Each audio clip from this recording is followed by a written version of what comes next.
Hi hello ഇന്ന് ഷീതുമോൻ്റെ ഒരു ആഗ്രഹം തീർക്കാൻ പോവുകയാണ് കേട്ടോ. അപ്പോൾ എന്താണെന്ന് വെച്ചാൽ നമ്മുടെ വീട്ടിലൊരു ടാങ്കി ഇരിക്കുന്നുണ്ട്.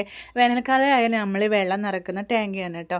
അപ്പോൾ അവൻ്റെ മുയൻകുട്ടികളെ ഞാൻ അതിൽ കൊണ്ട് ഇടട്ടെ എന്നും പറഞ്ഞ് കുറേ ദിവസമായി പറയൽ തുടങ്ങിയിട്ട്. പക്ഷേ നമ്മൾ ഈ വെള്ളം നിറക്കുമ്പോൾ നമ്മൾ ഈ മീനുകളെ അതിൽ കൊണ്ടുപോയിട്ട് അവർക്കുള്ള ഭക്ഷണം കൊടുത്തു കഴിഞ്ഞാൽ ആ വെള്ളം ചീത്തയില്ലേ. അത് വിചാരിച്ച് ഞാൻ സമ്മതിക്കുകയേ ചെയ്തിരുന്നില്ല. ഇപ്പം നമുക്ക് മഴയൊക്കെ വന്നല്ലോ, മഴയൊക്കെ കിട്ടിയപ്പോൾ കിണറ്റിൽ എന്തായാലും വെള്ളമൊക്കെ ആയിട്ടുണ്ടാവും. അപ്പോൾ ഇനി നമ്മളിതിൽ വെള്ളം നിറച്ച് വെക്കില്ല. അപ്പോൾ എന്തായാലും ഇത് വെറുതെ ഇരിക്കല്ലേ. അപ്പോൾ അവൻ്റെ ആഗ്രഹം പോലെ അവനക്ക് ഇതിലിട്ട് കൊടുക്കാമെന്ന് ഞാൻ സമ്മതം കൊടുത്തു കേട്ടോ. അപ്പോൾ ഞാനും അവനും കൂടി ഇത് വെള്ളത്തിലേക്ക് കൊടുന്നിടാൻ വേണ്ടിയിട്ട് വന്നതാണ്. അപ്പോൾ ഓരോന്നൊക്കെ അവൻ്റെ കയ്യിൽ നിന്ന് കൊതറി മാറുന്നുണ്ട് കേട്ടോ. അവർക്ക് ഏറ്റവും സേഫ്റ്റി എന്ന് പറയുന്നത് കിണറാണ്. കിണർ നമ്മുടെ വീട്ടിലില്ല, കുഴൽക്കിണറേ ഉള്ളൂ കേട്ടോ. ഏതൊരു മനുഷ്യനും ചെറിയൊരു കുടിൽ നിന്ന് വലിയൊരു കുടിലേക്ക് മാറുന്ന പോലെയാണല്ലോ ഓരോരുത്തരെയും എല്ലാവരുടെയും അവസ്ഥ. അപ്പോൾ അതുപോലെ ഞങ്ങളെക്കാളും ഹാപ്പി അവരാണ്. കാരണം അത്രയും ഇട്ടേക്കുന്ന അവർക്ക് അവരുടെ ആ ഒരു ഇത് കണ്ടാൽ തന്നെ നമുക്കറിയാം അവർ ഭയങ്കര ഹാപ്പിയാണ് എന്നുള്ളത് കേട്ടോ.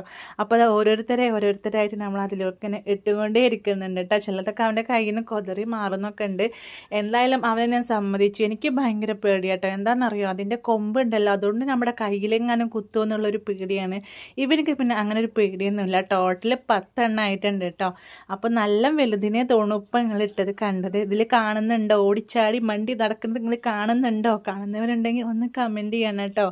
അപ്പോൾ എന്തായാലും അവൻ്റെ ഒരു ആഗ്രഹം പോലെ തന്നെ എല്ലാം നടന്നു കേട്ടോ. കണ്ടില്ലേ, ഏതൊരു ആൾക്കും സ്വതന്ത്രം കിട്ടിയാൽ അതൊരു സന്തോഷം തന്നെയാണല്ലേ. നമ്മളും മനുഷ്യരും മൃഗങ്ങളും ഒക്കെ ഒരുപോലെയാണല്ലോ. അപ്പോൾ എന്തായാലും അവർ നല്ല ഹാപ്പിയാണെന്നുള്ളത് മനസ്സിലായി. ഇനി നമുക്ക് ഇങ്ങനെ ഭക്ഷണമൊക്കെ കൊടുന്നിട്ട് കൊടുക്കാമല്ലോ.